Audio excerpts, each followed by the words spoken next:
Camino de Vida con Gabriel Velázquez, lunes a viernes a las 5:40 de la mañana y 6:40 de la tarde. Una invitación de Art Q Gallery, 225-205-2421. Queridos amigos, un placer nuevamente estar con ustedes hoy en un programa más de Camino de Vida. Hoy en un día un poco frío, un poco diferente a los demás, con nieve cuando para nosotros es algo desconocido, gozando del espectáculo que nos ofrece esta maravilla que ocurre y que es algo de lo mucho que el Señor nos entrega para que observemos y reconozcamos el control que Él tiene sobre todo el universo. Miraremos hoy cómo es la corta historia de la primogenitura y soberanía de Dios creador y único. Cómo es que nosotros podemos conocer, cómo podemos saber, de qué manera podemos entender un poco al respecto. Miraremos también, y esto en el corto estudio de hoy, cómo es que nuestra mirada debe estar dirigida hacia Jesús Dios, porque en Él hallaremos siempre verdad. El libro de Hechos nos lo muestra y en muchos pasajes de la Biblia podemos conocerlo, podemos darnos cuenta de esa gran verdad que el Señor nos entrega.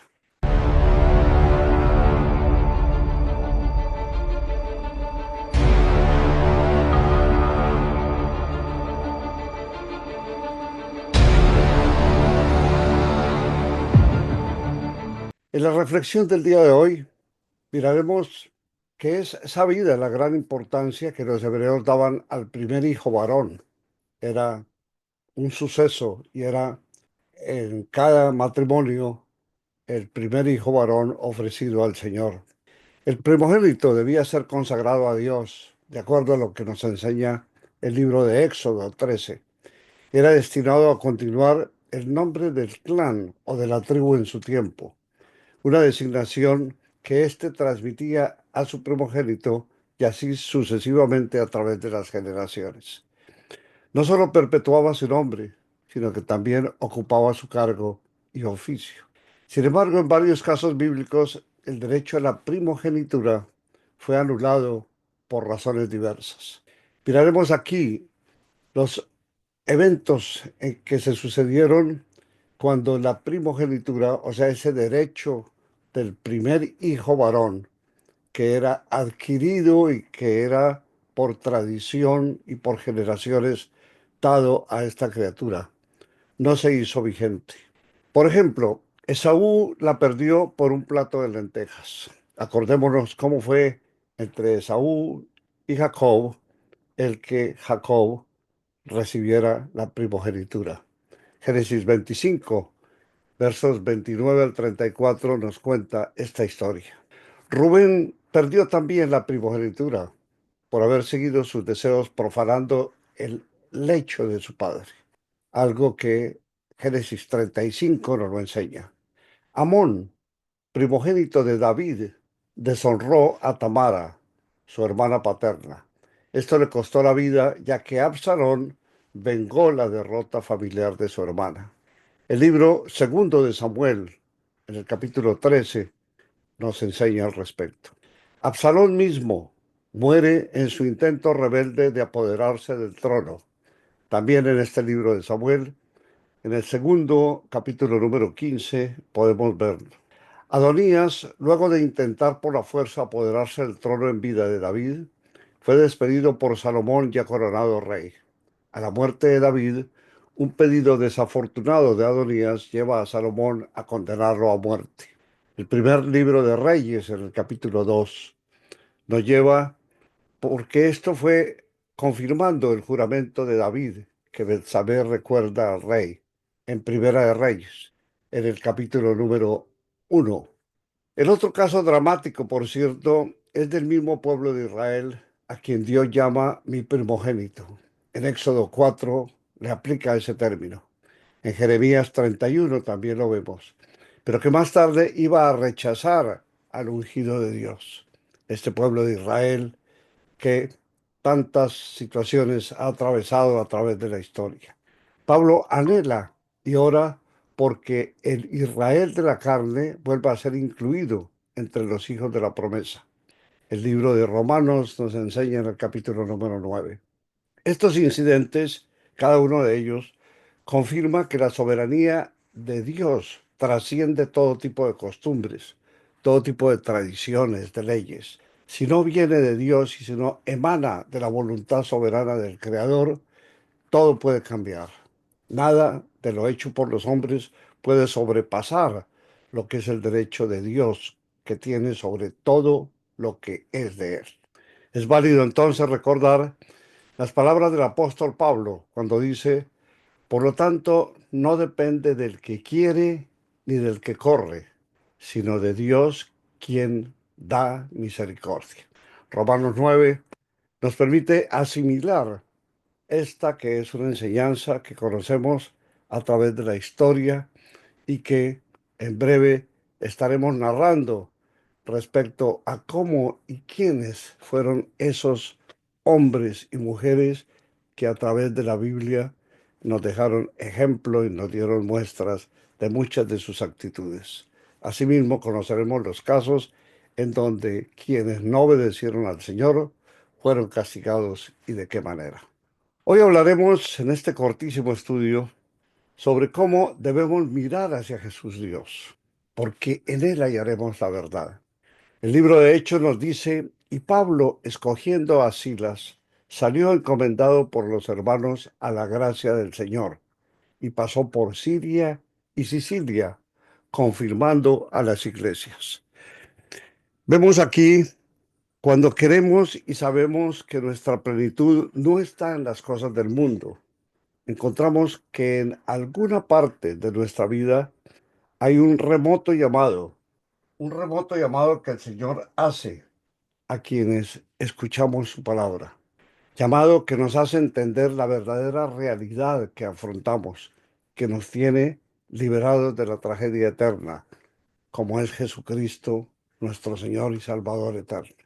Decimos que queremos y sabemos porque es virtud dada por Él, la cual no podemos evitar, ni tampoco estamos en condiciones de negar por la misma razón sobrenatural que no podemos traer a nosotros lo que solo Dios puede manejar, disponer y ordenar.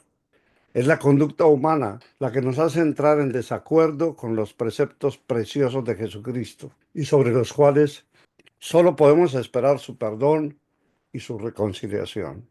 Nosotros no podemos inquietarnos de nuestra vida actual si el que es Dios no hace el cambio que pueda transformarnos y hacernos vivir en la vida que Él tiene destinada para cada ser que existe en la humanidad. En nuestro corazón, Él es declarado Señor y Dios. Y esa actitud y señalamiento viene de Él mismo, que es todopoderoso, por ser el único Dios, el creador y el soberano Rey del universo. Cuando nosotros vemos cuál es nuestra necesidad de tener a alguien que nos manifieste la profundidad de la revelación divina que vive en nosotros, vemos que solo es el Señor Dios quien tiene esa potestad y que su Hijo fue autorizado para dejarnos ver con total claridad la invitación y precioso momento de nuestro encuentro con su palabra y con su verdad. Dios es creador, Dios es Señor. Cada verso de la palabra así lo revela y cada palabra que viene de él es un atributo divino que se posesiona de su significado para hacernos ver con absoluta vigencia que adoramos y alabamos al único Dios y Señor de toda la creación. Por más que intentemos hacer alguna distinción entre la verdad revelada y nuestra captación puramente material de la palabra, es visible que toda la soberanía del Señor aparece claramente en el hombre por revelación, aunque éste intente hacer ver y creer que no lo ve y o que no lo siente. Toda la creación y el universo habla de Dios y por lo tanto todo lo que vive y respira da testimonio de la grandeza divina. No tratemos de ocultar a nuestra conciencia, a nuestro intelecto, a nuestra capacidad de raciocinio, el que Dios está en todos los lugares hacia donde miremos. No hay absolutamente nada en el universo que no esté bajo su control. Hablemos simplemente de por qué existimos, cómo el aire que respiramos, de quién es y quién nos lo permite. Cómo es que nosotros hoy podemos estar vivos cuando tantos otros hoy han perecido, han muerto. Todo ello emana de la voluntad y de la soberanía de un ser que es infinitamente más que nosotros, a quien debemos todo lo que somos y a quien le agradecemos la generosidad de lo que ha sido su presencia en nuestras vidas. Él es el Salvador. De Él somos y seremos salvos por la eternidad. Él es Jesucristo, Señor Dios. Él es uno junto con Dios y junto con tu Espíritu. Ese Espíritu que mora en nosotros es Dios. Y ese Dios que nos espera en esa mansión que ha preparado para nosotros es Jesús Dios, quien nos dio el derecho para que podamos estar en su presencia y que para que a través de su gracia podamos recibir la sanación y salvación eterna. Jesucristo es declarado Señor, Creador y Salvador. Entendámoslo y en esa forma démonos cuenta que solamente Él es quien tiene derecho a todo sobre esta que es la vida que nos ha dado. Meditemos en esta palabra. En este mundo solo soy un detalle, pero con Jesús soy la diferencia del resto. Y cuando hablamos de ese resto, es de ese resto del mundo en donde soy nada si no tengo a Cristo. Por lo tanto, Él es el que marca la diferencia en nuestra vida. Él es el que recibe todo el honor, porque solo por Él somos sanos y somos salvos. Démosle gracias al Señor, diciéndole gracias, Padre eterno, gracias, Padre del cielo, por darnos a Jesucristo como Rey y como Salvador, permitiendo que su grandeza sea reconocida en la tierra y que mi alma en todo momento le alabe y le bendiga por toda la eternidad. En el nombre de Cristo oramos. Amén. Esperamos que nos acompañen, amigos, todos los días con su presencia y sus oraciones en este su programa. Y que también nos ayuden con sus donaciones para el Ministerio de Camino de Vida. Usted puede llamarnos al 225-205-2421 o enviarnos un texto, un mensaje a caminodevida@gmail.com. Los invitamos a que nos visiten en www.caminodevida.org. Esperamos verlos mañana y confiamos que el Señor los bendiga en todo momento. Muchas gracias. Buen día para todos. Camino de Vida. Compartimos sentimientos que nos acercan a Dios. Con Gabriel Velázquez, ministro cristiano, escritor, coach y licenciado en comunicaciones. Lunes a viernes a las 5:40 de la mañana y 6:40 de la tarde. Para toda la familia. Cultivamos valores y principios morales y espirituales para toda la eternidad. Camino de Vida. Una invitación de Art Q Gallery. 225-205-2421.